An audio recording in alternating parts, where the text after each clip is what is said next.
akan memperkenalkan diri kami. Yang pertama, Perkenalkan, nama saya Bumi Hafisa dengan NIM 23040407.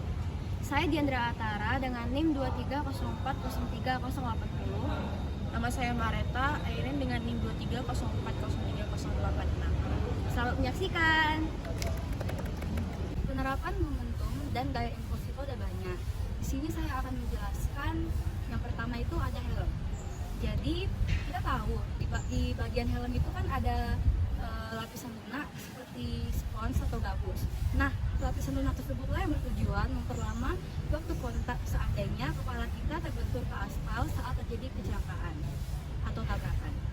Jika tidak ada lapisan lunak tersebut, gaya impuls akan bekerja lebih cepat sehingga walaupun kita memakai helm, kepala akan pusing ketika terbentur ke aspal. Nah, untuk contoh penerapan selanjutnya itu ada putaran tarian balet. Tari balet terkenal dengan gerakannya yang bertumpu pada satu kaki. Ketika gerakan ini dilakukan, biasanya penari akan menarik tangannya ke arah dada. Hal itu dilakukan agar putaran lebih cepat terjadi. Kecepatan putaran penari balet bertambah sebab momen inernya berkurang dan kecepatan momennya bertambah. Sebaliknya, saat penari balet merentangkan tangannya ketika berputar, putaran yang dihasilkan lebih lambat sebab momen inersinya bertambah dan kecepatan shootnya mengalami penurunan. Berikut bisa kita lihat contohnya yang dilakukan teman saya.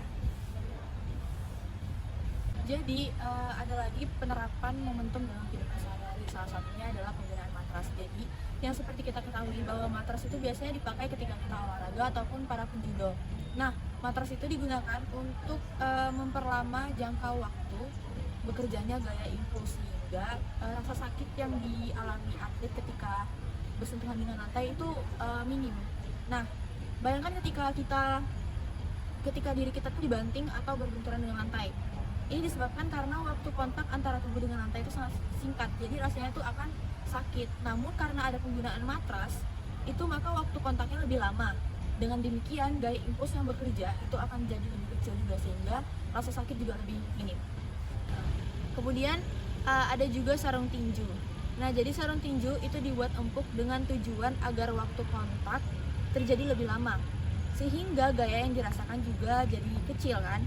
Oleh sebab itu, sarung tinju itu dapat meminimalisir rasa sakit ketika kita dihantam menggunakan tangan yang dipakai sarung tinju. Nah, jika tanpa sarung tinju itu maka akan terasa sakit karena waktu kontak antara tangan dengan objek yang dipukul itu lebih singkat, jadi gaya impuls yang bekerja itu lebih besar. Baik, tadi kan udah dijelaskan beberapa contoh oleh teman saya penerapan momentum dalam kehidupan sehari-hari. Di sini saya akan menambah contoh lagi, yaitu airbag safety. Apa sih yang dimaksud dengan airbag safety? Airbag safety merupakan sebuah bantal yang terdapat di kendaraan yang berisi suatu gas, di mana pada saat kecelakaan bantal itulah yang akan melindungi sebuah penumpang. Di sini fungsi airbag safety ini digunakan untuk memperkecil gaya akibat tumbukan yang terjadi pada saat tabrakan. Kantong udara dirancang untuk keluar dan mengembang secara otomatis saat terjadinya tabrakan. Kantong udara itu mengembang ketika sensor tabrakan di dalam mobil mendeteksi keterlambatan 60 menit. Contoh lain yang akan saya ambil adalah palu. Kenapa sih palu ujungnya tidak terbuat dari kayu aja? Kenapa harus besi? Jadi tujuan palu yang ujungnya terbuat dari besi itu untuk mempersingkat waktu sehingga gaya impuls yang dihasilkan lebih besar. Kalau gaya impulsnya besar, maka paku akan tertanam lebih dalam.